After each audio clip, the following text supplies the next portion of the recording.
Halloween Forever.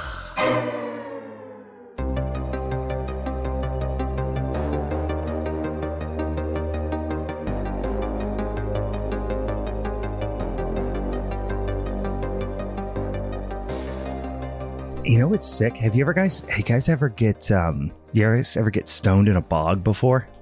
No. Oh, it's pretty sweet. I call it a marshmallow. Fuck. You fucked that up so bad. Minisode of Halloween is forever. I'm Brian. I'm Meg. As Big Woof.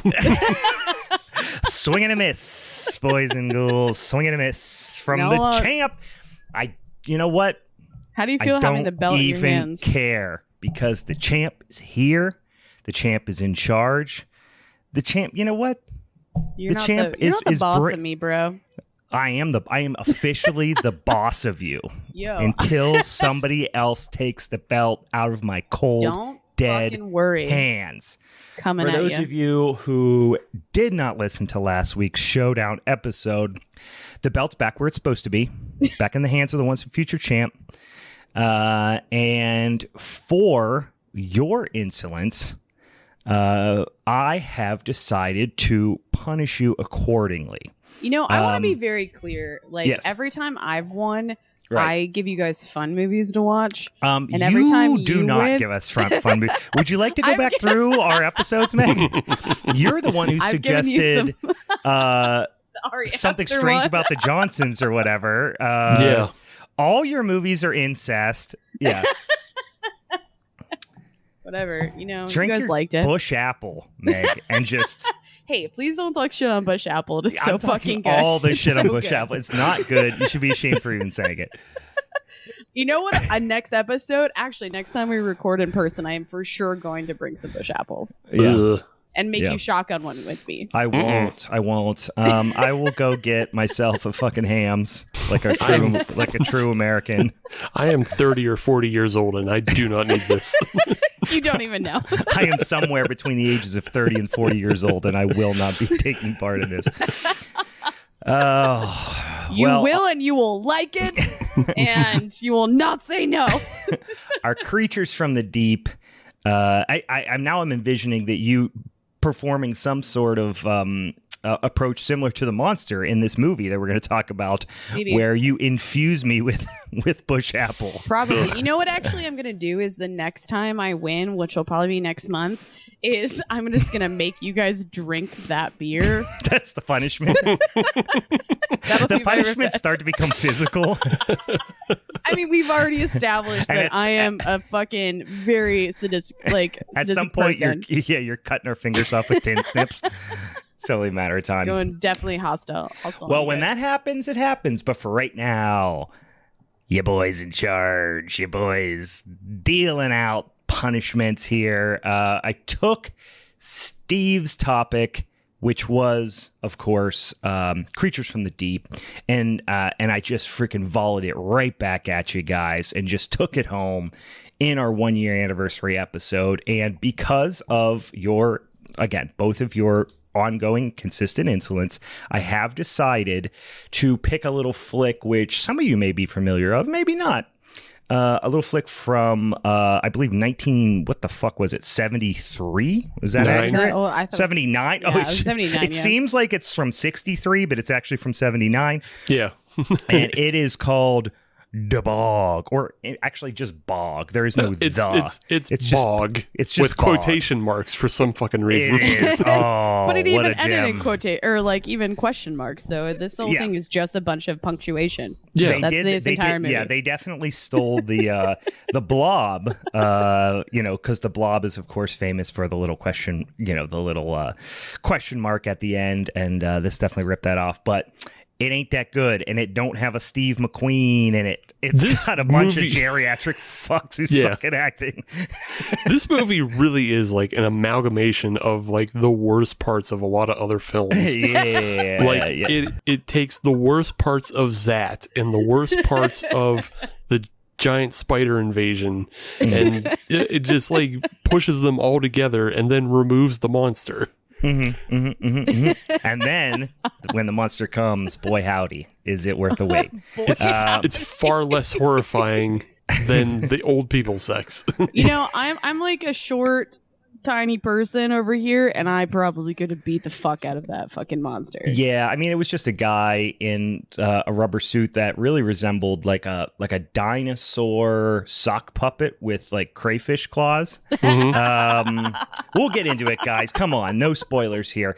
We are going to talk about Bog from 1979. This was my punishment episode that I am, in fact, inflicting upon these two insolent peasants this afternoon. I'll say it did feel like a punishment for sure, but it wasn't so much a punishment in the way of like we had to watch like a really bad movie that like did psychic damage.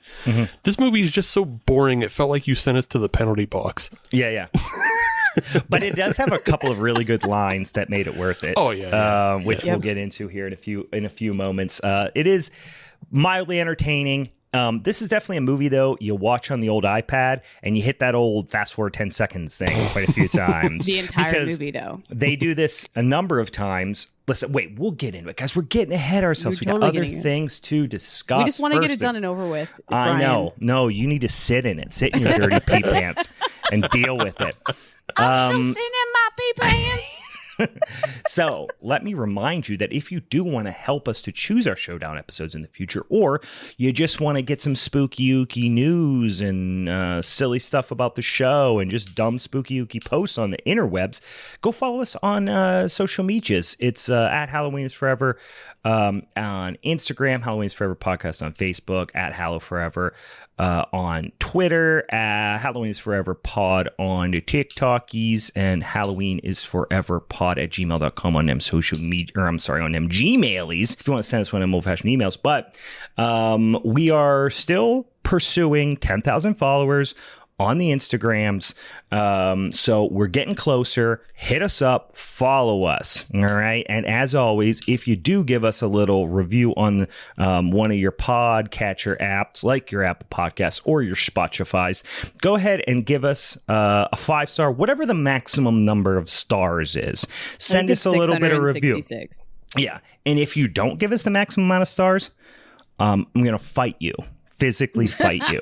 This podcast is getting very violent these days. If you do, we're threatening a lot of people. Yes, we are known for threatening our audience with physical and emotional harm.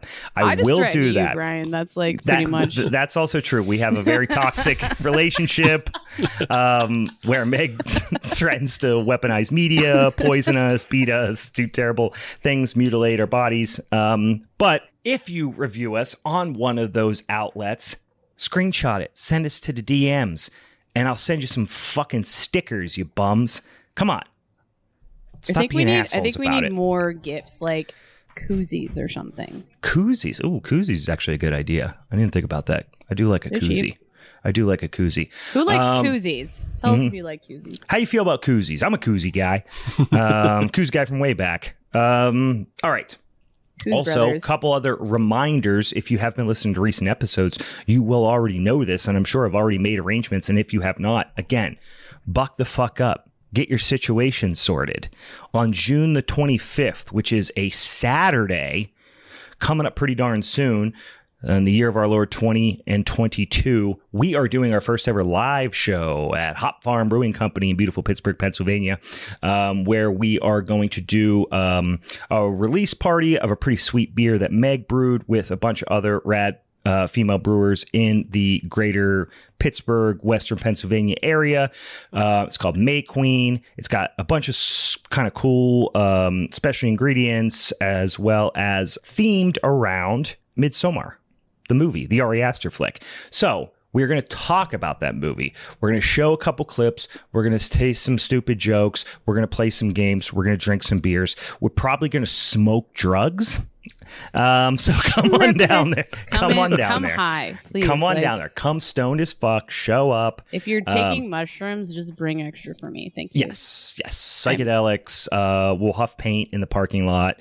right before the show, ether, whatever. We're getting fucking wild. This is some Charlie Day shit that you're bringing into the fold, and I don't know if I'm here We're for getting it. wild down there. Do you have the grape smelly markers? Bring those down. Bring those down. We'll huff them. We'll do whatever. We're fucking wilding out down there. No, it's gonna be a lot of fun. We actually will have a table of all the things you can get fucked up off of. Yeah, we're gonna be huffing gas in the parking lot. Actually, here you guys. We're not gonna have a cookie table. We're gonna have a fucking get high table. All drugs. We're gonna have model glue, gas. Also, no, we're not doing gas. Gas is way too expensive. We're huffing model glue. Doing the glues. We're dipping cigarettes in formaldehyde. Yeah. I'm gonna have some arsenic cookies there too, so you know you get wild. We're doing scissor. That was a we're bad gonna be chugging codeine. Oh yeah, let's do some fucking lean. Let's get some fucking lean down here. Bring your Jolly Ranchers. The Hop Farm, folks, Hop Farm, really, really happy that we're telling everyone to bring all these illicit substances. Listen, that's your fault. You should never agree to have us, right? Dumbasses. Look, next year, Hop Farm will learn to brew a lemon lime Kolsch with Jolly Ranchers in it, and then we can just have lean on tap, ready to go. Add your own codeine. This'll learn you, Hop Farm Brewing, for letting us come down and do a show at your place. You really fucked up this time. A bunch of degens. Right. We're going to bring a bunch of fucking degenerates down here. I'm going to have my shirt off. It's going to be fucking wild. All right. That'll be fun. Come down and visit us on June the 25th.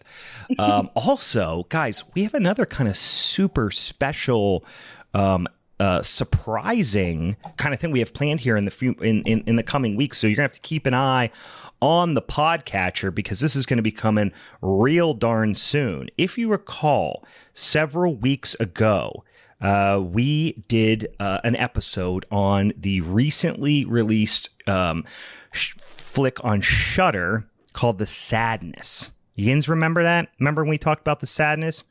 The director, this was his feature-length directorial debut. Is that accurate for me to recall? I think everyone, I feel like it was a cool group of people that it was a lot of people's first major, I think, feature film. Yeah.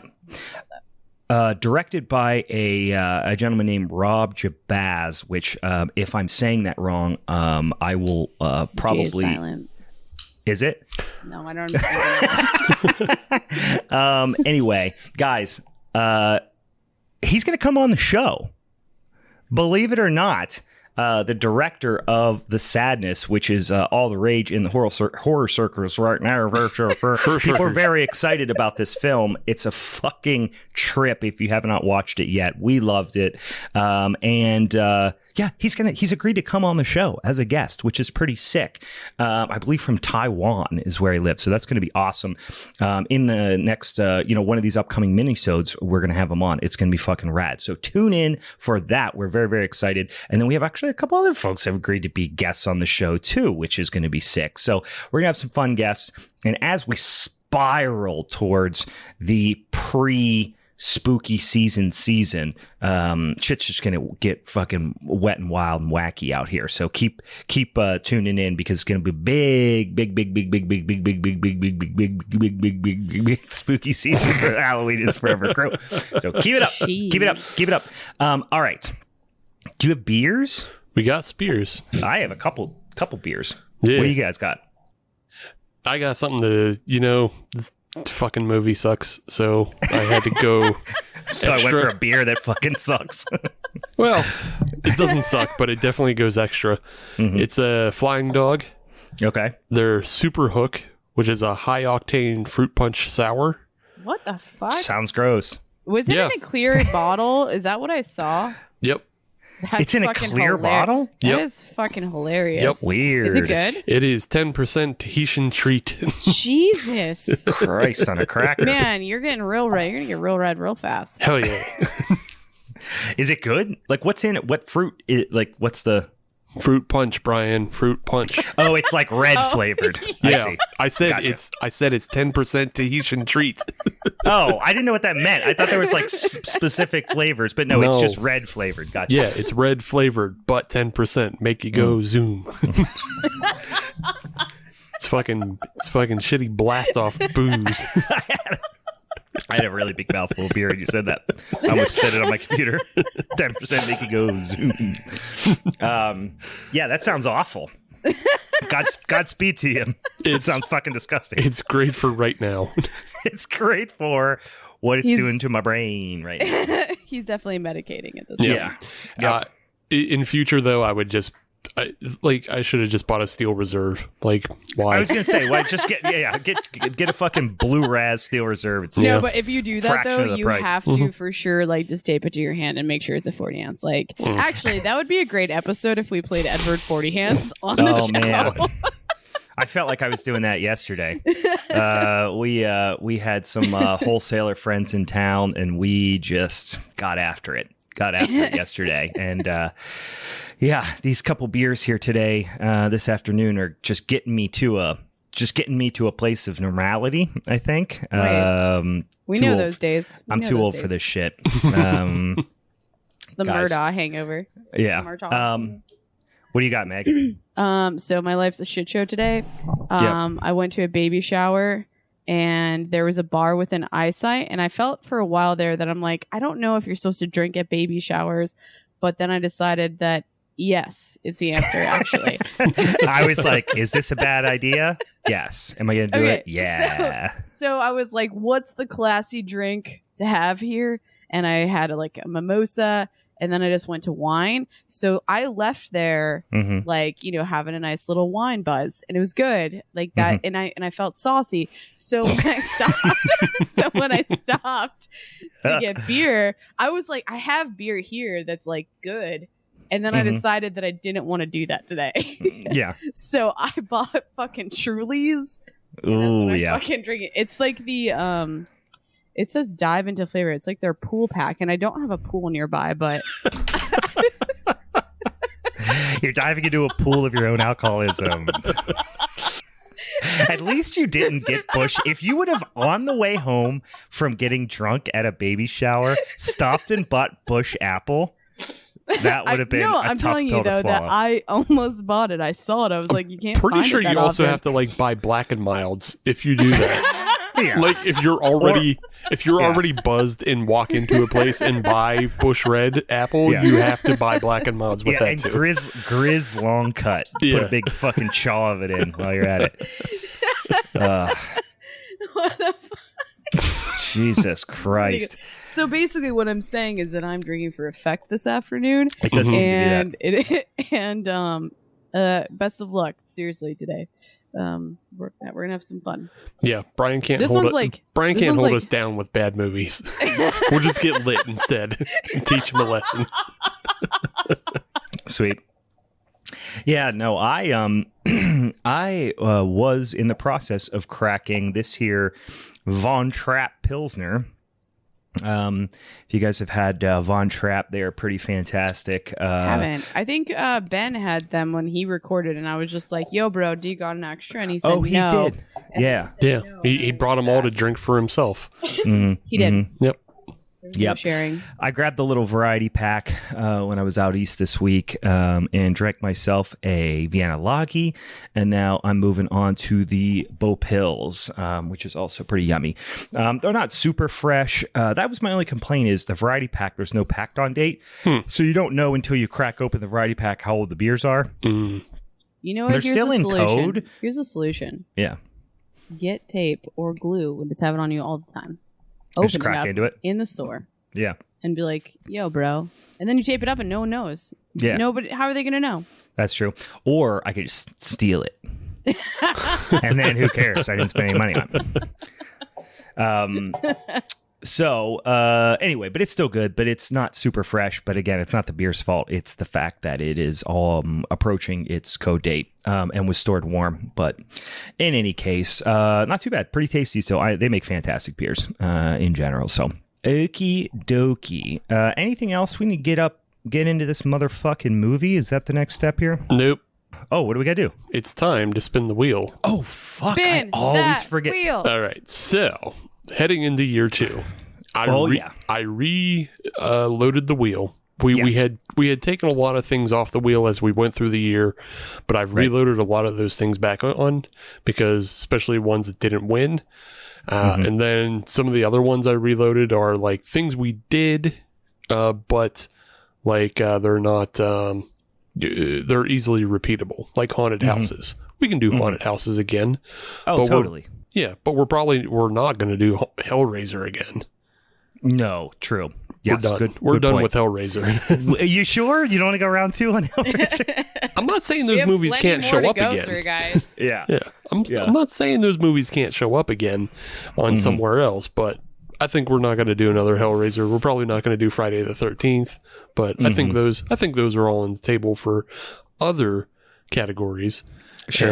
And for that, the first one that is drawn by the wheel for starting July is horror remakes and reimaginations. Oh, I like that. Cool. Remakes that would fall and more into my realm. I feel like when I got into yeah, that's a good one. That should be fun because I think the more I'm even just my brain's moving here right now, and it's like there's a lot of different directions you can get, because of course you can do like remakes of like classic franchises and movies and stuff, but then there's a lot of movies where the original film like kind of sucks, but then there was a remake that actually made it more famous. thinking of right off the top of my head, I need to rewatch it, because I remember as a child high school being so scared of it. It was like, was it House on Haunted Hill, where they did the remake with Liam Neeson and stuff? That was really good. I thought the original's actually really good too. Yeah, the original's pretty good, but then the remake had Bridget Wilson from Mortal Kombat. So, and that came out around the time as the remake. Wasn't it like the remake of The Haunting and the remake of House on Haunted Hill came out within like a few years span of one another? I think. Yeah, I think one was 98 and the other was 99. Yeah, I remember seeing them both in theater, and I always forget which is which in terms of the remakes, because the original film's very different in tone, but both really great. The remakes kind of just blend together in my brain. But. Yeah, and also in this category, this satisfies like if you're thinking anything that was made in another country and got remade. Good point. So you can use that if you want. So it's kind of all encompassing. I mean, I know like. I would also say, even though we did it last year, like Candyman would fit into that because it's one of those crazy requel things. So it still had Tony Todd from the original, but it stands on its own. So we also get good old Bobby Zombo's Halloween if you want to. I was just talking to a friend about this the other day. But yeah, so next one. Fan flicks. Oh, okay. We've touched on this in the past. Yeah, we did one or two Friday the 13th fan flicks, but there's a lot more out there. I watched one for Hellraiser. That's it. Sorry, I was gonna be like, the quick pause. I watched one for Hellraiser. Yep, that's the appropriate reaction. All right. I didn't even know there was Hellraiser once. I mean, it stands to reason, but feels like there's definitely lower hanging fruit in terms of fan films. But I guess that's not the point with fan films. I the only fan films I mean, I've definitely seen movies which I think could probably be categorized as fan films, but as far as like full on fan flicks of prominent franchises, I've probably only watched Halloween and Friday the 13th. But pretty much every major franchise probably has a couple at least. I mean, those two are the easiest ones to recreate, just because of how easy the costuming is, and then also just like there's such a desire for a new Friday the 13th film. People just can't help themselves. So right. There is, I feel like that one is the one that's the most, I don't know. I would be interested in that because I don't know a lot about them. So that would be something that I would have to delve into a little bit further because, fan flicks just not something that's typically on my radar a ton. So that would be a fun one to do. What is number 3? Number 3 is favorite Hitchcock. Oh, yeah. This one definitely came up last year, but did not win. I know. But yeah, chance again. I'm a big Hitchcock guy. Rear Window is one of my all-time favorite movies. I just watched Rope not that long ago, which is like kind of horror, kind of more psychological thriller kind of thing, suspense. But so to that end, are we more willing to? Because I mean, most of his filmography is in that mystery thriller. Are we willing to just let those in, even though they're not horror? I think so. I'm into it. I think you have to, or otherwise it really handcuffs his entire kind of catalog. Yeah, I mean, we talk about time and place all the time, and even stuff that would like falls into that more thriller probably scared people at that point too. So, I mean, The Birds are some. I mean that. I guess that's one of the ones that is more horror, but Rear Window has definitely got some really creepy moments. Yeah, so anything with murder, and anything macabre, I think makes sense. So we have, as a recap, horror remakes / reimaginations, fan flicks, and those kind of feel in the same realm. And then, of course, the left turn, which is one Mr. Alfred Hitchcock. So best of Hitchcock. Although, I feel like this is such an interesting lineup, too. Yeah. It's going to be interesting, and it's like there's no clear one that I'm like, fuck yeah, that's gonna win. You know what I mean? We haven't done these categories either, so it'll be new in that way. But remember, Brian and Meg, that Psycho is up for grabs twice. There's remakes as well as obviously a Hitchcock film, and it might it might be up 3 times. I haven't looked for a Psycho fan film, but I guarantee there's one. You're right. I imagine we could probably do some sort of Psycho thing in all of these. Why am I blanking on the name of the fucking tall guy who's in like Wedding Crashers and stuff? Vince Vaughn. Yeah, Vince Vaughn in the remake. But there is another movie that might fall. Wasn't there another Psycho remake? Not that I recall. Like there were recent years? There's a TV show. Okay, that's probably what I'm thinking of. Wait, probably what I'm thinking Bates Motel one? Yeah.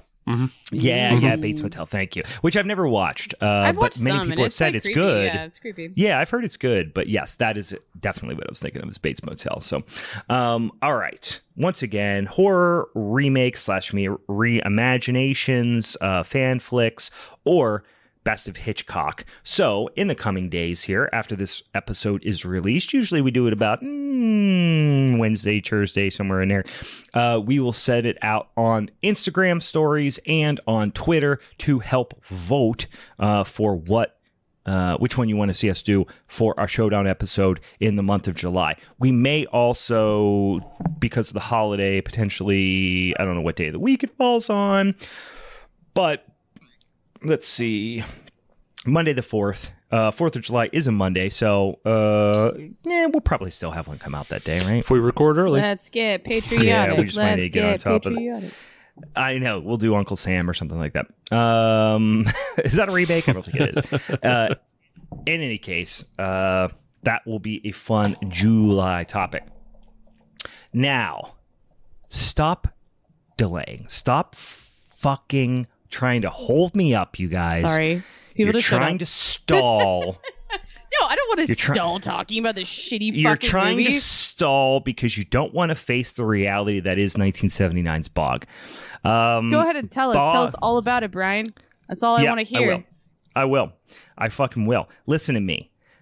Bog rules. Bog forever. No, Bog fucking sucks. But it's kind of a fun flick. I'll tell you where I found this. I actually heard of this movie via a YouTube channel that Steve turned me on to, which is Red Letter Media. And they are so fucking funny. I've kind of assumed you went into like Reddit, like rabbit holes, and you just try to find the shittiest things to watch. I do that as well, but this was actually one that popped up on Red Letter Media, which they do a series where they just talk exclusively about terrible movies, and this is one that came up, and I was just cracking up at the review of it, and I was like, I gotta watch this movie. Sat down, watched it. I was like, this is perfect. This is just goddamn perfect in every way, shape, or form. This movie was filmed in 1979, but I don't think it was actually released until like 1984 before, but it looks like it's from 1968. Do you think that they probably sat on it for multiple years thinking about like how bad of a decision this was, and then finally they're like, no, we just need to put it out? I think what this probably was a situation where this almost was like an independent thing, because if you look at the director and the writer, like the writer doesn't even have a Wikipedia page, so that's giving you perspective. And also the director, which is Don Kiesler, he has done very, very little. He directed 3 movies, as far as I can tell here. He has 1 assistant director credit and 3 director credits. And the director credits are, of course, Bog, 1979, a short from 1960 called A Day in Old Milwaukee. And then he directed a TV movie in 1982 called The Capture of Grizzly Adams. I'm not going to lie. I was almost hoping that like somehow his entire credit was like he did Bog and then wanted to do a remake, and then the last one was a fan film that he did of himself. Yeah. He was also an AD on a 1981. He was second unit director, actually, in a TV movie called The Nashville Grab, which is my signature move. Wow. It's like the Boston Crab. In the ring. Oh, yeah. It's like the Boston Crab, but it's the Nashville Grab. Gotcha. It's like if the Honky Tonk Man did the Boston Crab. I don't know anything you guys are saying right now, so either you explain or we move on. I'm just like, you don't know the Boston Crab? No, I don't. Classic wrestling move. It's just the Walls of Jericho. Yeah, it's pretty much the Walls of Jericho, but like 50 years before. Right. Yeah. In any case, don't you know that? I was so offended. I was also so offended that you know what the Boston Crab is. That is an old school move. That's such an old school move, and like, how do you not know the finisher of Rick the Model Martel? Yeah. Wow, I feel attacked right now, and I don't like Get it. your Guys. shit together. I'm gonna Google this right now. It is literally the Walls of Jericho. There's like 3 other wrestlers probably that have some variation of the Boston Crab as their. I see that. Oh, is it? Yeah, I feel like what's his nuts also kind of does finisher like that. These are interesting. Okay, anyway, move on. Move on. Yeah. No, move on. Okay. In any case, this film is, obviously the shining jewel of Don Kiesler's career. Yeah. Career. I use the term career, in quotes, but this really feels like these credits are crazy. There's so many like goofy things in it, but like it really feels like this was one of those films that took the George Romero school of filmmaking of like, we do industrial films and now we're going to make a narrative with all our time and money we have on our hands, and actors who perform in industrial films. Right. Yeah. Who are all like, the average age on this film is 45. I was going to say 68, 45. That's people generous. Looked a lot older at that time too. They did, but even taking that in consideration, these people were fucking ancient.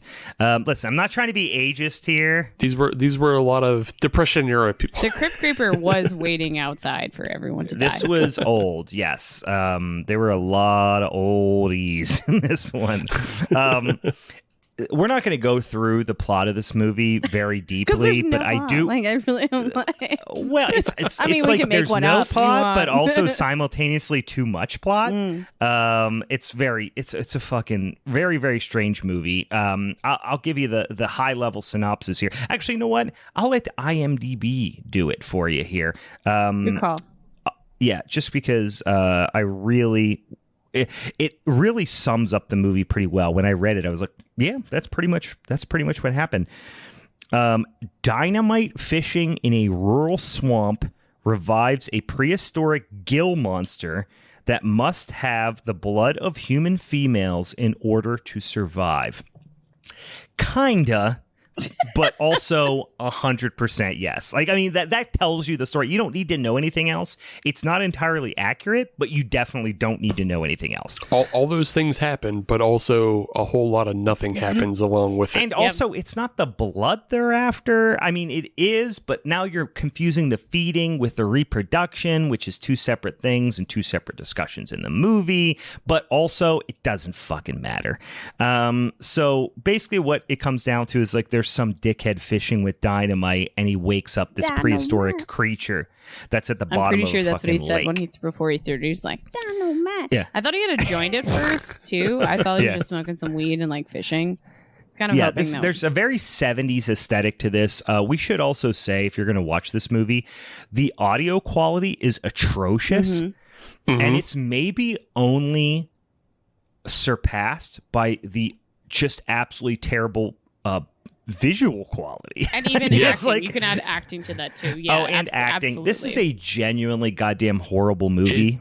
It looks like the film negatives were developed in like a room that had a constantly opening door. Yeah. It's like a revolving door. Yeah. Like it was they done get really upset every time they open it. Like, come on, guys.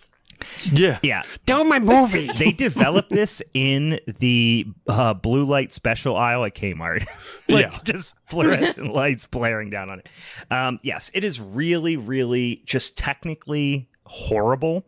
In an oddly charming way, but then they spent a little bit of money on this. Did they? Like they had an airplane shot. They had a lot of They had dynamite. They had a lot of underwater shots.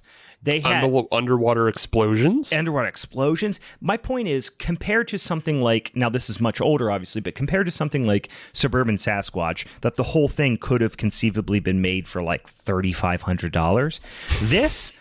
They spent a little bit of money. Not a lot of money. I bet you it probably would have been a little bit more fun if they spent less money, because I think we talk about sometimes how movies can be funnier when they take themselves very seriously and like they're conscious of that, like, or even just how funny. And this one was just like, taking yourself seriously, but you're making things real awkward. They definitely were people. They were definitely trying to mimic atomic age sci-fi, specifically like a rural kind of take on the Blob. Really is what it felt like to me in a lot of ways. So back to what you're talking about as far as like the production value. Let me throw this out there. Again, I already mentioned how I'm pretty sure this was made by an industry filmmaking group. Yeah. Think about all the favors they actually probably just called in. They called in a favor for the airplane company that they shot a commercial for, a favor for the fire safety, when they had the firemen come out. So they sent the sickest fire truck, and not the sickest in like, oh shit, that's sick. Like the siren sounded like it was dying. Like it took them a while to get it running, and then they just were like enfeebled fire truck. And even just like the dialogue was very jargon heavy. It just felt like somebody who had written scripts for industrial training videos and shit like that. Can we talk about some of these lines though, like early on, that like cracked me the fuck up? So many good lines. So many good lines. Like one of my first one early on. So like, again, we're not going through the plot, but like when everyone's going on this fishing trip early on, their whole dynamic was ridiculous. I felt like it was just propaganda for people for men specifically, not to ever get married. And then the one specific line was, "Give me a beer slave." He called someone his like wife a slave. What the I loved the whole dynamic. We should probably explain this because some of the best lines are in this first like 20 minutes of the movie. And it's essentially after you see the initial, Dynamite Joe out there who gets eaten by an unseen creature, and then a bog witch kind of peeks at him through you don't know what's happening. It's absolutely asinine. And then you get this long, like I said, they called in that favor for the plane shot. It's horribly executed. It literally makes you nauseous. It's so jumpy. And it goes on for 5 minutes. It's really long. Later, when they do the underwater shots, it's the same thing. It's like they're just trying to eke get every cent of their money's worth from these shots, and it's so boring. Hey, maybe one of you guys can like answer this question though too, because I feel like we've seen in some movies where it just feels like sometimes some of the clips just go on too long. Exactly what you're saying. Was this like a thing at a certain point, or is this just like poor like filmmaking? I mean, it's poor filmmaking, but it's also just padding out the time so you have a 70-minute film. Sure. Yeah. So it can be considered for feature release and whatever like else. Where now like you it won't be have... distributed if they can't hit that, whatever well, the like, number is. It's like, you know when someone's heading towards the door, they're walking out the door, but then at that point you would like literally film them and put it in the movie to like everyone walking out the film. Hey, no, you need to come over here. Come on, come through the door. I forgot my keys. Okay, let's watch them go back inside for the keys. Right. Yeah, it's just padding. It's just padding out the movie. It's infamously made fun of in Mystery Science Theater 3000. Like all the parking shots that you see in old films of like cars arriving at their destination. You don't need to watch a fucking car park. You just show an establishing shot. You know that's where you're at, and then you go into the venue. You don't like. Yeah, we create the rest of it in our mind. Like we got brains now. We got it. Maybe not in 79. Yeah, right. But there was you get then quickly introduced to these two couples, which I don't know how old they're supposed to be, because you see this one guy, he's got like a beard, a mustache, and a hat, and just like a lot of things on his head. So you're like, he could be of whatever age. Then there's a woman that I am 30 or 40 years old. Yeah, he is 30 or 40 years old. Then there's his significant other. Again, she seems like she is 30 or 40 years old. But then the other couple, the woman is, again, 30 or 40 years old, but she is playing what feels like considerably older. And then her she seems husband... real crotchety, too. And I don't use this term lightly, guys, unless it fits so perfectly. And in this instance, it does. Her husband is a hobo. An old hobo. Like, he really truly looks like he was born in a boxcar. His name is like Boxcar Joe. He's got hobo teeth. He talks like a hobo. He's just got that like leathery skin of a guy who hasn't slept indoors in a long time. I'm not trying to say anything bad about. Is he like the Wish version of a hobo? Would you say that? He is actually like them. He's the Wish.com version of just like, someone from the like a character from the Honeymooners or something, you know what I mean? But he is just like really doesn't look like he belongs there. He looks to be 20 years older. Now, again, this was in the 70s. Like shit like that maybe flew a little bit more. I don't know. It's very possible he was just a transient and then got a movie role. Wow. I mean, it felt like it could have been that. You know, this is the American dream. Can we talk? I just thought if we're talking about characters, ride the rails in the Milwaukee and get a movie. Yeah. Like characters in general. The gun salesman reminded me specifically of like a version of Captain Ahab, but like real life, or maybe like, you know what I mean? Like he had those vibes. Yeah, I'm sure it was a deep literary reference. Probably, for sure. They're when they put out the role, they're like, we're looking for Captain Ahab. But he sells guns. And Captain Ahab type. Yeah, that's what they put in the personal ad.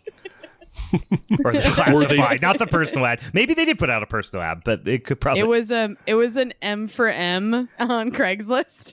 Or they just went to the gun shop and had the owner. Yeah. I think it was like, guy, can we shoot in your shop? You can be in our movie. I think that was probably more it. Yeah. Probably. But then couples, I also want to meet him. I want to meet Captain Ahab. He's dead. Yeah, he's dead. Okay. He's been dead for 30 Everybody years. in this movie's dead. I'm going to go to his dead. grave then. I guess I'm going to go to his grave then. No, but every single person in this movie has been dead for 30 years. Fuck, man. I don't know for sure. Very few of these people saw what the internet was. You know what we should start doing is just posting people's obituaries more regularly in films we cover. Yeah. I love that the dialogue is very fun. The whole theme is, by fun, I mean problematic. The whole thing is basically these two guys, they're just like misogynist dickheads who are just like really into like being mean to their significant others who also like clearly don't like their significant others. No, like they definitely need divorced, all of them. Yeah, they should never see each other again. Yeah, but also the guys they also like kind of want to fuck each other. I'm pretty sure. So they do a lot of grab ass. A lot of grab ass, and one of my favorite is like, hey, my man, why don't you give me a beer? And he's like, you got it, guy. I really like that line. I had two notes from this scene. Yeah. One was they were like ragging on the women for being outside in the sticks. And they're like, they probably won't be happy till they go to Saks Fifth Avenue. And I'm like, damn, women be shopping. And then he's like, and I then bet you they like will be stare happy at me till they're inside Saks. Until Fifth they're Avenue. inside it. Yeah. Like a good punch up for the joke, dummy. that was not a like. If you want to go shopping, you have to go inside. You fucking suck at comedy. But my other note though was the dialogue feels like it was written by an AI, and then somebody just typed in the prompt, "What if a drunk fisherman hated his wife?" Yeah, because a couple of them, the jokes that got set up didn't have punchlines. Like the one was like something about, hey, you guys want to we'll take the tent, you guys sleep in the bed of the truck or whatever, and then they're like, well, why don't you guys bunk up and we'll bunk up? The wives kind of say to the husbands. Do you guys feel like they should have had like Brooklyn or Boston accents? Like, something a little bit more extreme, because I probably would have appreciated. Or Chicago. I would have liked it like Chicago accent. Yeah, I mean like Baltimore maybe. Yeah. Something weird. That's what they needed. But the guy goes, all right, this works every time. He like says some line about how it works every time, and he goes, you take the brown sleeping bag, I'll take the green one. And the guy's like, we don't have a brown sleeping bag. Yeah. And I was like, that's a nickname for your butthole. You know what, Meg? Thanks. That actually really illuminates that actually it. Clarifies it a lot. Yeah. They were talking. He was suggesting that they're gonna fuck each other. Yes. The one guy was gonna sleep in the green sleeping bag, and then his friend was gonna sleep in his butt. Yes. Yeah. You know what, Meg? You solved the mystery, and you got it. That's it. Move on. Nothing more to say. Oh man, that Third Eye Blind song says about this scene. Yeah. It's a semi-charmed kind of life, guys. Like, yeah, they're living a semi-charmed kind of life. I'm getting heartburn and burping. I don't know what's going on. And then this leads to the line Meg was talking about, which the wife, the particularly mean wife, who's like really, really genuinely hates her husband. But again, her husband is a full-fledged hobo. They're walking through the woods. They picked her up on the way. And she's going, I can't get through. They're like walking through some like kind of dense brush. And she's like, I need an axe to get through here. And he goes, ask me no questions, slave person. What the like? Again, written by an AI. What the fuck is any of that talking about? What is it to not guys, like your spouse? 5 minutes into this movie. It's okay because this is where everything happens. Yeah, like nothing happens after that. After this, it's like a lot of drunk slurring of dialogue. Yeah, yep. Eventually, I know this sounds like I'm kind of cruising through it, but it really is somehow uneventful. Both of the wives are murdered by a creature, and you just couldn't care less. But I also wrote around this time, my note was, it feels like everyone in this movie probably has bad breath. Doesn't it just looking at their faces feels like they probably have bad breath? A bit. Do you think they have wooden teeth, too? Couple of them have wooden teeth. A couple of them have George Washington teeth. Yeah. Hobo husband has wooden teeth. Yeah. The guy we're introduced to, Wallace, who's just like a shitty Torgo. Oh, I forgot about Wallace. Wallace shows up for a second and is dispatched very fast. Yeah. But he is like Torgo from what the fuck is that movie called? Manos. Manos, The Hands of Fate. Yeah. Like, he shows up, and like he shows up doing like 30 different accents at once. He's a cartoon character. He doesn't look or act or anything like anyone else in the movie. Yeah. Yeah, he doesn't act like a person. Hey guys, I have an idea for a fan film for this movie, though. Can I throw it in? What if it's The Sopranos, but with that monster? TM. Like that I'm scene TMing where The like Sopranos right now. they're out in the woods, like in the snow thing, but then that monster just comes out of nowhere. Yeah. He's like, I'm gonna really have to go to therapy for this one. Yeah. I'm gonna say bad idea. You know what? I hate that you're ruining my dreams right now. I just don't think it improves. Yeah. Yeah. So, like I said, they at one point, the one guy's wife gets pulled underwater and he just runs to the shore yelling her name like she's somewhere else. Like, it's just, it doesn't make any damn sense. I think what really happened was that we talk about, they clearly don't like each other. I'm pretty sure they definitely picked up all the wives on the road. Like they were I see where you're going. It's an organized crime thing. He hired the creature to whack his wife. But now he's just like, oh, whoops, she's gone. Where did she go? I don't know. This movie feels like this movie feels like the elaborate lie that the husbands are telling the police. Oh yeah. After they like both. So what really happens is the husbands murder their wives in the woods. Right. But then they tell this elaborate story of like, oh, there was a monster, and then we went to the gun store, and then we got guns, and then we met a guy, and he took us to a witch, and then there were scientists, and the scientists couldn't kill it.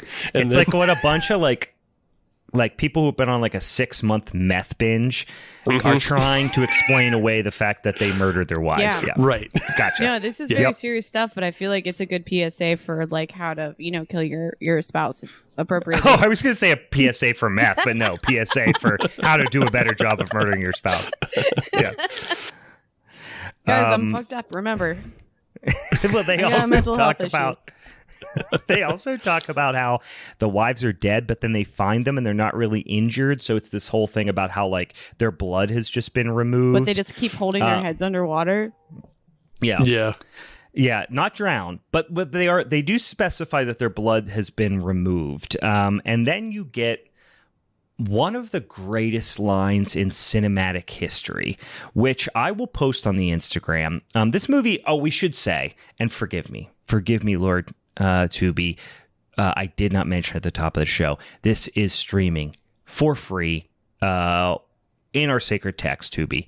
But I imagine you could also probably find it on YouTube. Anyway, do you see how when you do the cross, that thing, it's like a teeth? It's like an upside down T. Yeah. Yep. I do it every single night. But also the coroner, whose name, she's not a coroner. She is a some sort of scientist, but apparently she also does autopsies in this town, which is just like apparently anybody can do an autopsy in this town. Her name is Ginny. Ginny has an unbelievable line. They're talking about how the victims that they find have had their blood removed, and she says, and you have to see the facial expression. I will post it. She says to this old strawberry-nosed alcoholic doctor, she says she's to way him, smarter than him too. But anywho, yeah, oh yeah, he's dumb as a brick. But she goes, are you saying we have a Dracula running loose out there? I actually fucking did that. I wrote that down too. But I was also. Are you saying we have a Dracula running loose out there? It's so good. That was a 0 to 60 comment, though. In reality, well, yeah, she could say something like a parasite. Something. No, she just goes, "Are you saying we have a Dracula?" Do you know what? You know what I want to? That's a great line. I did. I noted that down. But I really want to also note when she was, this is like a little bit after that, where she was just like, it would have had to like been pushed into her throat. And I was like, we're borderline porn vibes right now for this too, for a lot of these things. What they explain is, and yes, you're right, because what they're essentially explaining is that this creature is drinking people like a Capri Sun. Fuck yeah, like it is putting its like needle like appendage, which you never see. You know what it is though? It's like that that trick where you you break the hole, you put liquor into the Capri Sun, and then you seal it back up, and that's pretty much what's happening. Yeah, it's kind of like that, but then I think with like maybe semen or something. Exactly. Because they need to impregnate. Yeah. In any case, they are drinking people like a Capri Sun. But the way they're describing it, and we haven't gotten this far yet, but the two old scientists, Ginny and Dr. Brad, they are fucking each other, having old people sex, and really doing a lot of like dry smooching, and then I assume dry intercourse as well right after that. But everything is very bone dry, and so the whole time they're talking about the monster drinking people like Capri Suns, there's a lot of sexual tension, which it's getting them horned up. Yeah, they're kind of getting horny, talking about the reproductive elements and all this stuff. It's pretty tough. And then Dr. Brad is pretty apathetic about the whole thing, but Ginny is she emotes so hard. She's the one who clearly just did a bunch of industrial films, like explaining the importance of like printer safety or something like that, you know. And she just really emotes really, really hard. See, I'm gonna disagree with you on that though. Okay, all right. I think it's just because she's the only actual actor.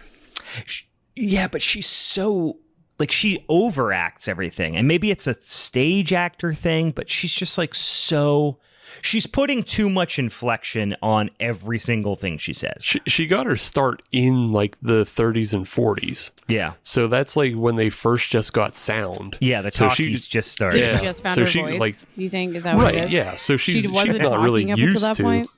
Exactly. You have to get used to, she only had 30 years to actually figure out how you can, speak on camera. Yeah. And that's one third of her age. Yeah. And I guess apparently her last role was Beverly on Touched by an Angel in 2000. God, I've never heard a sentence make more sense. Her last role was as Beverly in Touched by an Angel. My grandparents, who are in their early 90s, watched Touched by an Angel religiously. And I don't mean religiously as a pun. They are not religious, but watched Touched by an Angel as if they were. And the actress's name is Gloria DeHaven, but I mean, she just was on all kinds of old shows. She was on Murder, She Wrote. Well, can I guess some shows to see if she was on it? Sure, go ahead. Was she on Dallas? I do not see. No Dallas. Was she on Hawaii Five-0? Ooh, kind of close. Ooh, another cop show. It's definitely Dragnet? in Hawaii. No, not Dragnet. Was she on any? Was it a funny cop show? Or was it a serious cop show? It was more serious. I was going to say, okay. All right, give me another one. Okay, so Heart to Heart. Okay, yeah. What is that? And then it was a cop show. It was like two. It was a married couple doing detective stuff. She was on Gunsmoke. Okay, Dallas or Gunsmoke. It had to be one or the other, even though those are like completely different like eras. I feel like those are interchangeable. So I'll give you one, and then you should be able to get another one, just because if you were on one show, you were probably on the other. Okay. She was on Fantasy Island. Oh, so she was probably on Love Boat. Yep. Yeah. You got it. Yeah. It's good trivia here, guys. Yeah. She was definitely the only thing interesting about this movie is the trivia. Pretty much. Yeah, and the Draculars. The Dracula. Yeah. But yeah, the dialogue is just so awful, but I love that the actors just commit so hard. We get introduced to a really interesting character that is dispatched really, really quickly, which, like Steve said, is Mr. Wallace Fry, who is a cartoon prospector who just stumbles into the gun shop and is like, I'll show you where the monster is. Sorry, as you were doing that and I was doing this, that made sense. I'm throwing the guns up.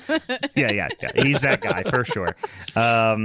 Wile E. Coyote. And then there's like these big long scenes where they might as well, Ginny and Dr. Brad might as well just be going, jargon, jargon, jargon, jargon, jargon, jargon, jargon, jargon, jargon. They're just saying scientific jargon back and forth at each other. This is like to they're no trying real gaming end. factors to try to sound smart. That was like what they were trying. Yeah. And this is the real heart of the giant spider invasion. Because like half of that movie, when you're not looking at Nathan Hale chasing down a giant puppet spider, is just two old scientists going back and forth doing jargon. Yeah. That was that was definitely a even like Forbidden Planet. There's plenty of that with like a very young Leslie Nielsen saying a lot of jargon. Like that was a thing in like cheap.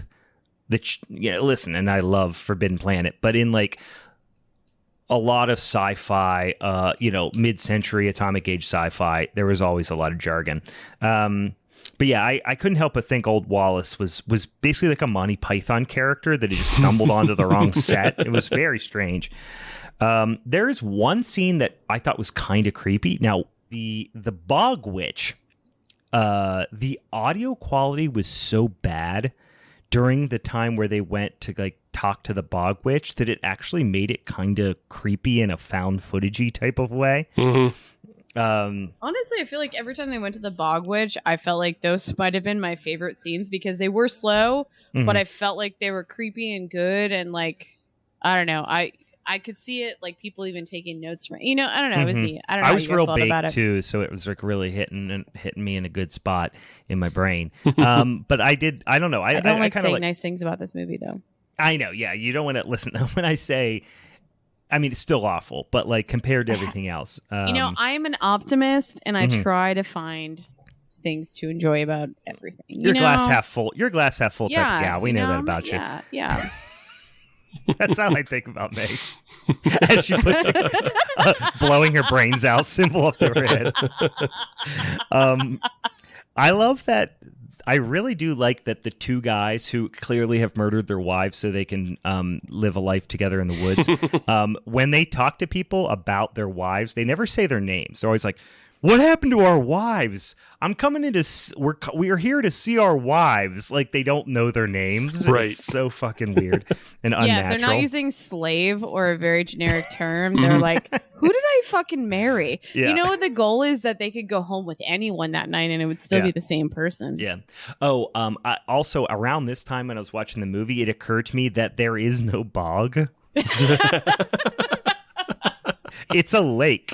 Yeah. But the lake is called Bog Lake. It's fancy. It's a fancy fucking lake. Is it a bog? Is it a lake? They did a very poetic, like, what is the doctor? He did that very poetic breakdown of what this like bog lake was too, which I felt like was so uncomfortable because I'm like, no one talks like that. No, at all. The dialogue couldn't be less natural. Not to mention that now you're saying it's not like there's no such thing as a bog, which I kind of believe it for 2 seconds. I guess ruined my dreams. There is such thing as a bog. Yeah. There's just not one in this movie. Bogs exist.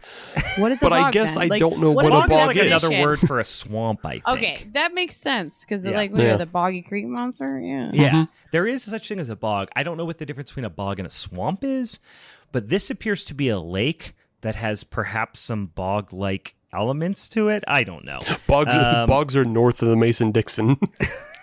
Yeah, you're probably right, actually. No, I do think about it like that because I think of like. Sorry, now I'm questioning the Boggy Creek monster. Now I'm questioning because that's in Arkansas. That is in Arkansas, but in Wisconsin, where they grow cranberries, bogs are like swampland that is as a result of flooding, I think. So like when they harvest cranberries in Wisconsin, they call them cranberry bogs. And what they are is they just have a big low-lying field of cranberry bushes, which are, low-lying bushes on the ground. And then to harvest the cranberries, they flood the bogs because the cranberries have a little air bubble inside them, and they raise to the top, and that's how they harvest the cranberries. Oh. Halloween is forever, sponsored by Ocean Spray. Let's go. Listen, I used to live in Wisconsin. I know all about cranberry bogs. But No, I actually would love to go to one. I'm not joking. I'm not joking. But I do think that I think a bog is as a result of like flooding, whereas a swamp is always a swamp. Swamp's a swamp's a swamp. That's what my grandpappy used to say. I don't know, guys. Swamp people are swamp people are swamp people. Slide you know? into the DMs. Tell us the difference between a bog and a swamp. I will tell you this: a lake is a different thing, as far as I'm concerned. Yes. Yeah, and this is very clearly a lake. It's a fucking lake, right? With some lily pads that they're like, that's the bog. That's the bog. That is the bog section of the lake. But you know that had a very frog-like character. The monster did have frog-like characteristics. So what I'm assuming is they're like, whoa, guys, have you seen lily pads? You know, frogs like them. Yeah. You know, it's kind of freaky. Is if we make one huge, Yeah. make it fish-like. I don't know much. I don't know much about bogs, but what I do know is you can't land a plane in a bog. Yes. Why? You can't. Tell me. Because it's too shallow and it's dirty and it's too overgrown. Those don't seem like normal reasons. Well, are you not a pilot? No, I do think that bogs. Yeah, when I think bogs, I think first of all wooded areas like a swamp. You wouldn't land a plane in a swamp. You'd be landing it in the damn woods. You know what I mean? You've never landed a tree or a plane in a tree. That's not normal for you. No, not as far as I. Listen, I'm not a pilot. So We're not I will pilots. say that as a disclaimer. We also learn at some point that now what they're referring to, I think, as the bog hag. Which is a wrestler gimmick. Somebody needs to It's my take new up. nickname. Yeah, That's actually like for our live show. That's going to be what I come in as the bog hag. the bog hag. The bog hag has a And I'm telepath. going to do the Boston crab to someone. You just learned that move. The bog crab. The bog Guys, crab. I like am a pro at it now. Like The you guys bog didn't crab see is here. like the Boston crab, but when you sit on the person's like butt, when you're like pulling their legs up, you fart on their butt. I like it. Yeah. We fart. Like, it's like a double fart. You have to you make like sure they fart too. into their. Yeah, it's like a big fish, little fish fart situation. In their brown sleeping you bag. fill their butt with your farts. That's also known as the brown sleeping bag. That's the brown sleeping bag. It's like big fish, little fish, brown, green sleeping bag. The brown sleeping bag, when you do it in a bog, they call the green sleeping bag. Because of all the moss. Because of, all the bog Hey, slime. side really cute story. I was at a bonfire last night and I made sure to there was a bunch of moss everywhere and I made everyone take their shoes off and stand on moss with me. Oh, I love to stand on moss It was fucking in bare amazing. feet. That is, Sorry. Yeah, I love it. That was a good does not. We've established Steve doesn't like things in his toes. I loved it. It was so soft. I wanted to sleep on it and then people were like, Maeve no. just said that we were out in the woods and there was this big kind of patch of moss and she was like, "Oh, I wish you could just make a bed out of this." I was Fuck like, yeah. I know. I really would love to have a wall of moss at some point wherever I live, when I actually exist in a house. And not on the street. Someone's driveway. In the street. Again, I'm the bog hag. Bog hag. Hashtag bog hag 2022. I'm looking for my forever cave, guys. Guys, this is my get ready dating app. for it. Grab those Trulies. Grab those bush apples. It's bog hag summer, baby. We should do a promo with Bush Apple, and it's hashtag bog hag summer. You just slamming Bush apples.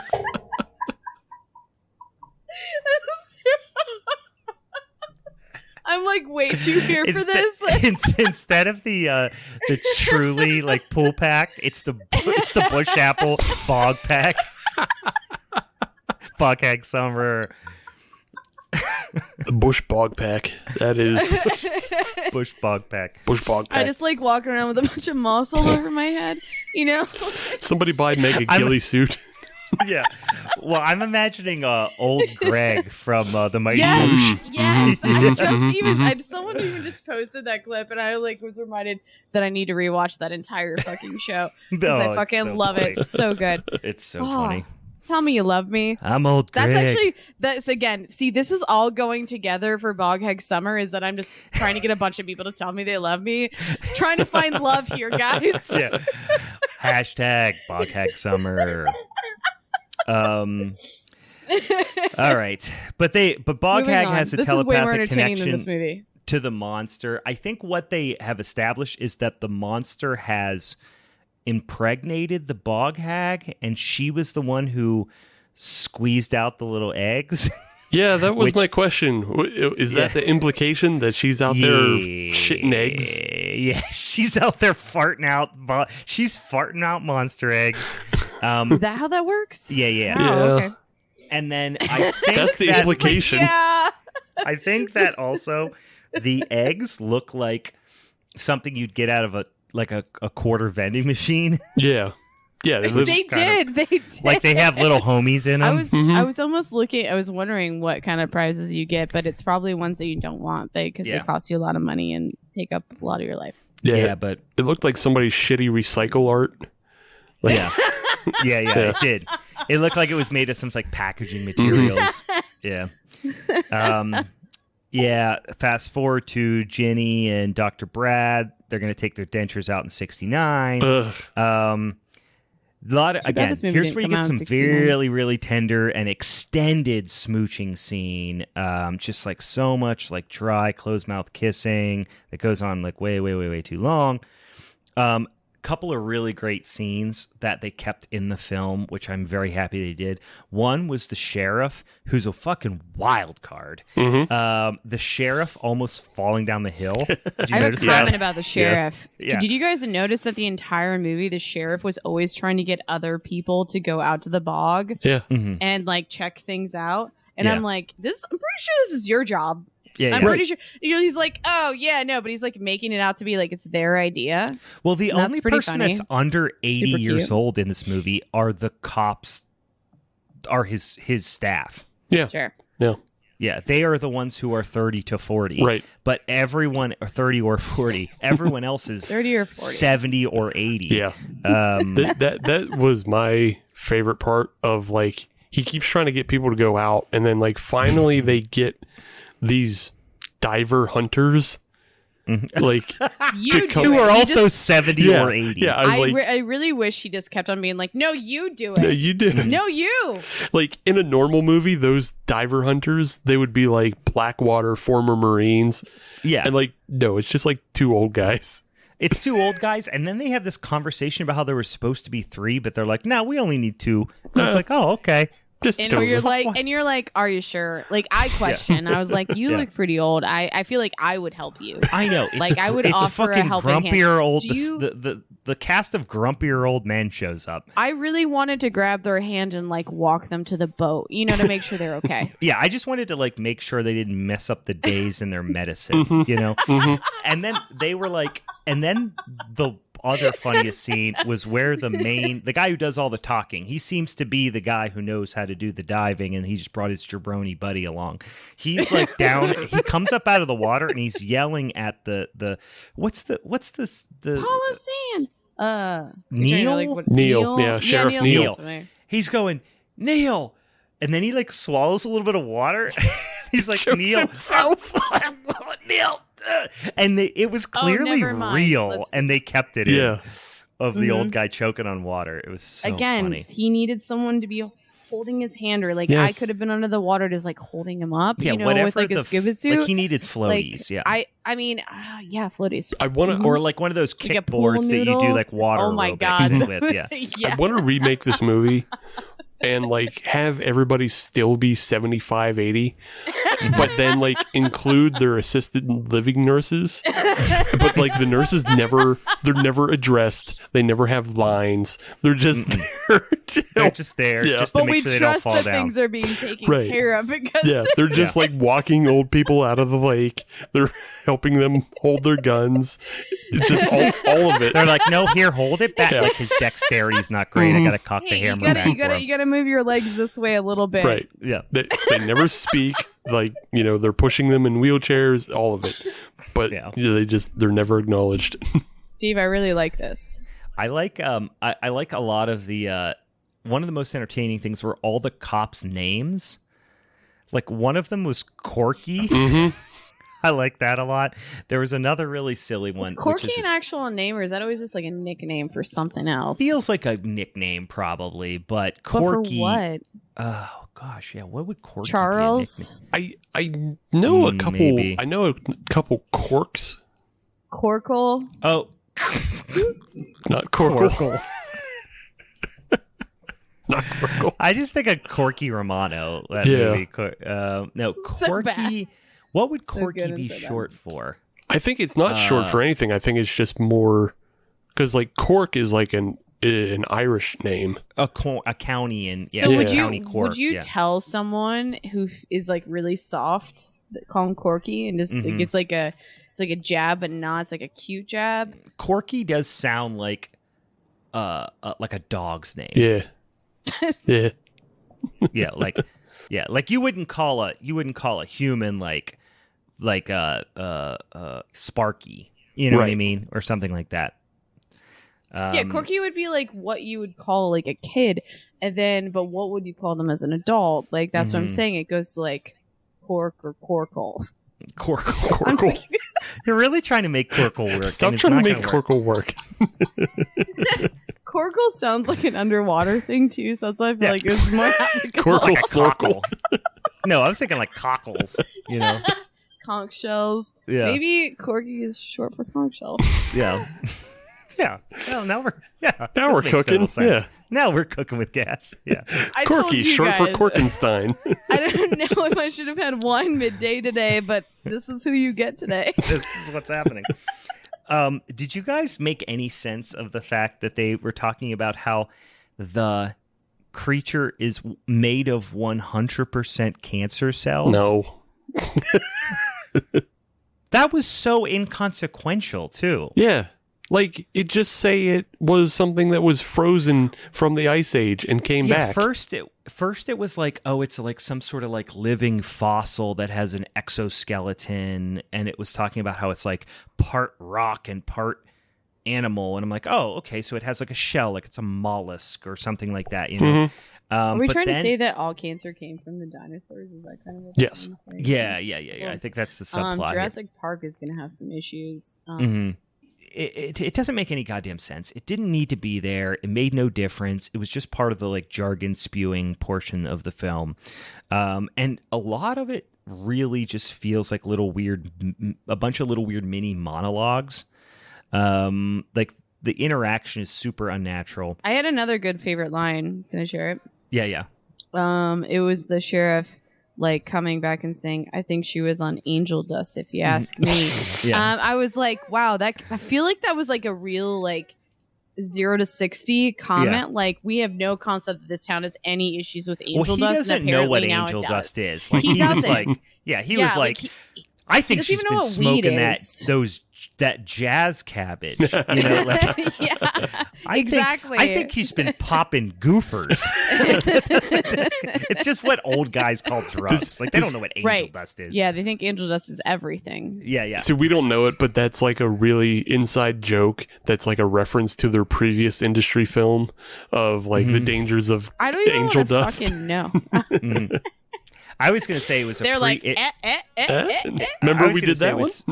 They're It was- getting residuals for this film for that. It was some sort of like divine cognition around Ginny's future career on Touched by an Angel. Fucking God. Touched was by a an angel dust? Touched by an Angel dust. Did you catch what the sheriff was keeping his fucking whiskey in because the sheriff is a drunk the entire time? Yeah. I literally was like, he probably went to the lab and found some It looked like random some thing. sort of vial or something. Yeah. That you would keep in the I would in have the not science drank lab. that. Yeah. I Yeah, would have don't I do would it. have been like, oh, that's not coming out of a flask or an actual bottle. No, thank you. Yeah. You drink both of them first. And then maybe I'll consider. Yeah. I really also like the scene where the one deputy, the mustachioed deputy, just completely dresses down the whole gun shop when they're all talking about how they're going to take like vigilante justice on this animal, creature, whatever. But And again, I he's go like- back to the sheriff thing where I'm like, no, he heard that and he's like, yeah, See, he wants you all to do the work, so go ahead and do it. Well, then he do also it. I dare you. When he finishes it, he's like, "Yeah, well, what am I going to tell him that a bunch of people down here are crazy? He already know you're crazy," and he's just like kind of berating them, and he just goes, "All right, goodbye, dummies." It's like, oh, super. Yeah. There's a lot of "you won't" though, like Meg is saying. Yeah. There's a lot of "you won't." Like, yeah. I dare you. You won't. Yeah. And then like all this stuff is happening in the town. Like, I guess they're trying to like get help, but nobody will believe them outside the town. And these like the whole time, these two, Ginny and Dr. Brad, these old coots are just so horny. Like when they're just like, people are getting murdered every 5 seconds in the town. And they're like, we got to go back to the lab. And then he's like, are we gonna fuck in the lab? Like, wink, yeah, and they're wink. like, yeah, of course we are. It's just there's just no amount of chaos and murder and mayhem in the town makes these two old coots less horny. Do you think when Ty West was writing the script for X, do you think like this movie was an inspiration for the scene that is in that film? Yeah, clearly. Okay, yeah. Yeah. Because it is just as gross and unpleasant. This is it. Yeah, this is it. I think like old people fucking is just generally designed so that we can all, as young 30 to 40 year olds, 30 or 40 year olds, excuse me, can feel really uncomfortable about our own sex lives, you know? Yeah. Or maybe better or worse. One of the two. It's either that's like more action than we're getting, or I could do it better. Or both of them have more stamina than me. Or it makes me want to stop. Like, I don't want it anymore. You're like, I don't even want to keep, I don't never want to touch another vagina ever again. No. I don't want to touch another penis. I'm done. Yeah, we're done. You've ruined sex. I'm Thanks, giving Dr. up. Brad. Yeah. It's like watching somebody eat a hamburger really disgustingly, and you're just like, yeah, you're like, you just ruined hamburgers for me. They come up with this brilliant idea, which is, again, just inconsequential, of doing a blood scent diffuser, I guess, because he sucks the blood out of people. And then, surprise, surprise, it's a terrible rubber suit. Like I said, it looks like a giant, like if a child tried to make a dinosaur sock puppet, but again, they put crayfish pinchers on it. Yeah. And then Neil dies, and you're like, who fucking cares? Right. Again, he was trying to get other people to do his work. He kind of fucking deserved it, you know? Yeah, he just went wild card. He ran into the fucking blood diffuser. Wild card! Yeah. Sorry, it was Charlie Daying that one, but it didn't work. He died stupidly as he lived, but... Neil died like he lived, like a fucking idiot. But this led to my favorite line in the next scene when, like, Ginny is asking, why did Neil do that? And the drunk old doctor is just like, well, he was a man of action, and when he saw that thing, he naturally went after it. That was his nature. As was his nature as a moron. As was his nature as the dumbest man in town. Naturally. Yeah. You know what? Darwinism says something about that. Yeah, Neil, we did not need Neil's DNA passed on. Nope. I think also, I did like that this inconsequential character, which was, of course, the bog hag, she, when she's discovered, they just shoot her dead. That was great. I'm so sad again. I mean, we cannot ruin Bog Hag Summer by killing the Bog Hag. You know, guys, stay away from me. Don't. That is actually gonna put a big damper on Bog Hag Summer. Is that the Bog Hag has been gunned down in cold blood? I think death ruins everything. Yeah. The most impressive thing I wrote here as well is Ginny running along the dock in high heels. That was maybe the most impressive part of the entire movie. I'm impressed by women running in heels too. It means a skill. Yeah. They spray the creature with some sort of poison, and then they just like pick it up and carry it away. Like I said, it's not a big deal. But then they call in, like, burning off or something. You know? Yeah, you would think that. Yeah, they just spray it with a fire extinguisher. Basically, that was also the worst. It's the blob, right? Because that's ultimately how they subdue the blob, is just spray it with fire extinguishers because it can't deal with the cold. In this instance, they just spray it with like fucking insulation foam or something. I don't know. That was also the worst net I've ever seen. Like, there was no point to that net. No, it seemed pretty incapacitated. But they did try to like insert a line that made it make sense, where they basically said whatever the poison was they sprayed it with, they had soaked the net in too. Yeah. So it's like, at least you tied up that end. This is scary. Yeah. I'm just now. Also, Meg, it's not the worst net. The worst net is two of them in suburban Sasquatch. Both of those nets are the worst. You don't remember the digital worm net, followed by the way too small net. Yeah, the net that was like it was as big as a doily. They call in at this point apparently because up until this point, you didn't necessarily think that it was a fish, but it does have a crawfish claws. But anyway, they bring in an ichthyologist, and get ready for it. Brace yourself. He's old as fuck. They bring in the ichthyologist. He was real cocky too. I hated him so much from the moment I heard his voice. Mm-hmm. And you get a good shot of the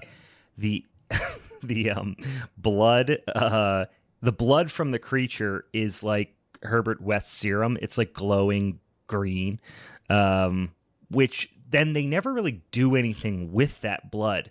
Like, you kept thinking it's going to be like, some sort of, okay, they have it subdued, but now it's going to escape. And then they're going to have to figure out some sort of like clever scientific human over nature way of destroying it. But no, they just smash it with a car. It's taking so care of fucking business. dumb. Yeah. And then they have some more discussion about how the bog hag was basically the creature's bog bride. Yeah. Kind of like the bog forest brides. bride. Yeah. Everyone wants a wife. Why don't you just like, you know what? Yeah. Let's like stop talking about marriage. Marriage complicates things. Guys, been there, done that. Don't do that. Well, it also well, it doesn't steal from it because this was before it, but it has a similar plot as Humanoids from the Deep, in that these creatures from the deep need to mate with or need the vessel of a human woman to reproduce. But you don't need to be married to do that. That's true. Well, in the eyes of God, you do. You sinner. See, I don't know. I'm with Meg on this. I don't think the bog monster was trying to keep the bog witch as a bride. She was just DTF. She was a clinger. Yeah. Saying. She was just DTF. And he's like, okay, I dropped my eggs and you dropped my eggs. Bro. And now I'm on to other stuff. Summer, DTF. Yeah. I'm on to other stuff. I'm doing other things. I'm killing this stupid sheriff. I'm getting hit by a car. I cannot. And she's really struggling to find any more bog dick. Right. Because there's only so many prospects in the God. bog. Mm-hmm. Man, you guys are helping me set up I'm actually setting up my Tinder as I'm writing this.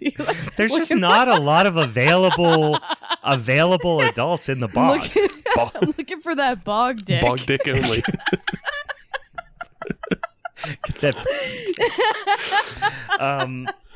Must be into algaes and mosses. Mosses, at least, you know. Green slime must be covered in green slime.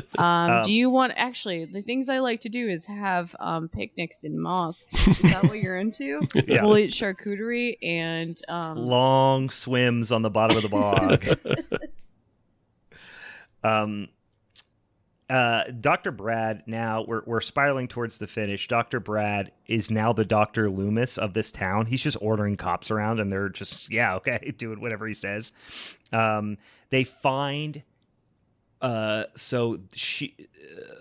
creature comes and steals Ginny and burns the place down, and they find her shoe, and that means that the monster has her. Like, they just go, oh, that must mean the monster has her.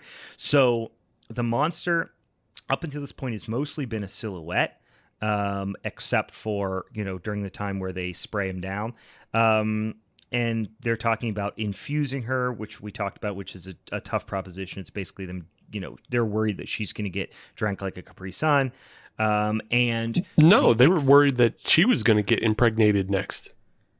Yes, Yeah. which what they kind of explained about the bog hag is that they drink her like a Capri Sun and then fill her up with its own blood, and that makes it compatible for mating. Oh, yeah. And then Dr. Brad and the ichthyologists are just driving aimlessly along country roads, and they spot a little bit of goo on a log driving 50 miles an hour on a back road with 100-year-old eyes. And they're like, that must be where it is. And of course, they're right. And then I noted at this point that the growling intensifies, and it's basically one step up from Suburban Sasquatch. Yeah. You know, Like, I really it's a slightly longer loop. I want to figure out how to get that job. I think I could do a good like growling noise. I like, and, like I can make it ranges here, guys. Like I can do it. But like, yeah, no, I think I can do a good job. I just want to get paid. So TM, if anyone just heard that, do not record send it. us in and, your like, best monster use noise. it. Please. Send us. Yes, this is actually a very fun idea. Go into the voice memo app on your phone. Record a monster growling noise. Send us to our DMs. And I will listen to it very stoned and chuckle to myself.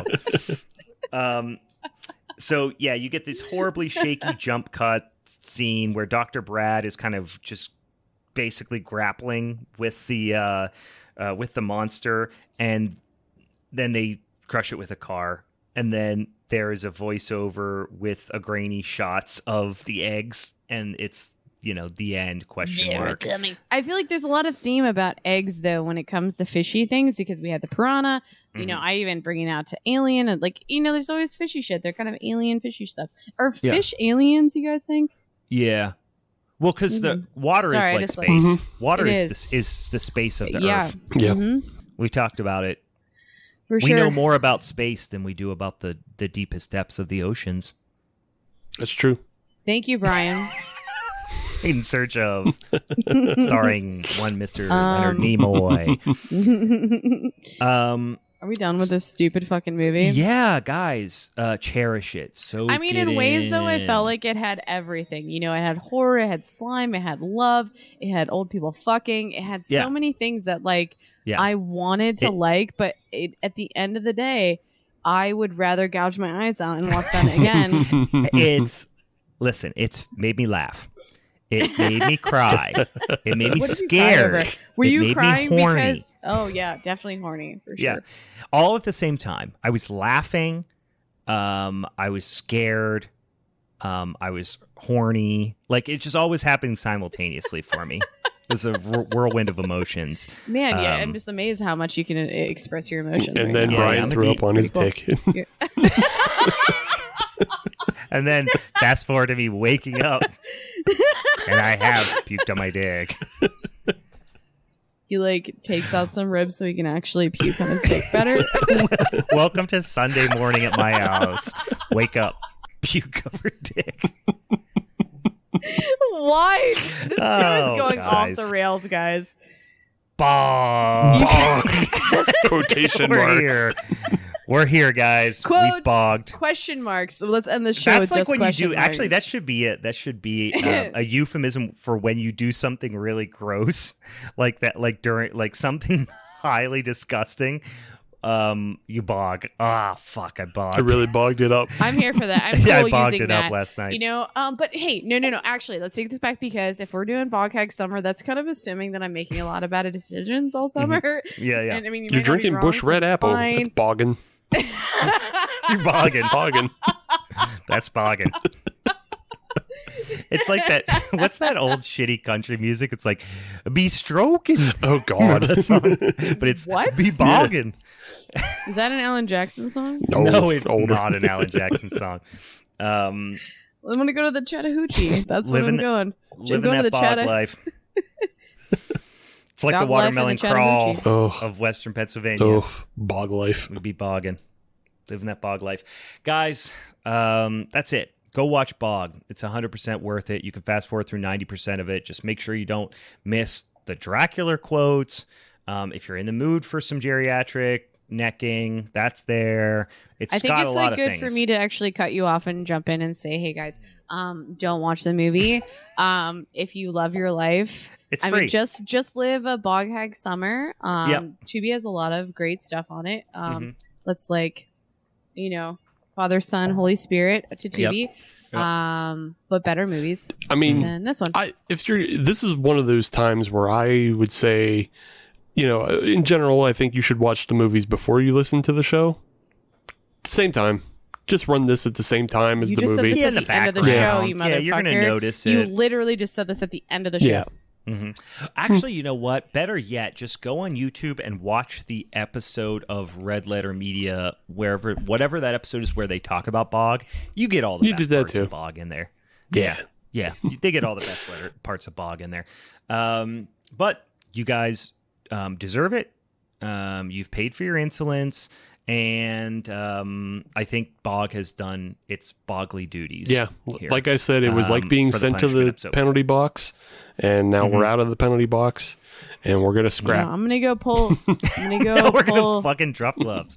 I'm gonna go pull a Peggy Hill and play Boggle after this. Like, it's gonna be good. That's what you need. Official game of Bog Hag Summer.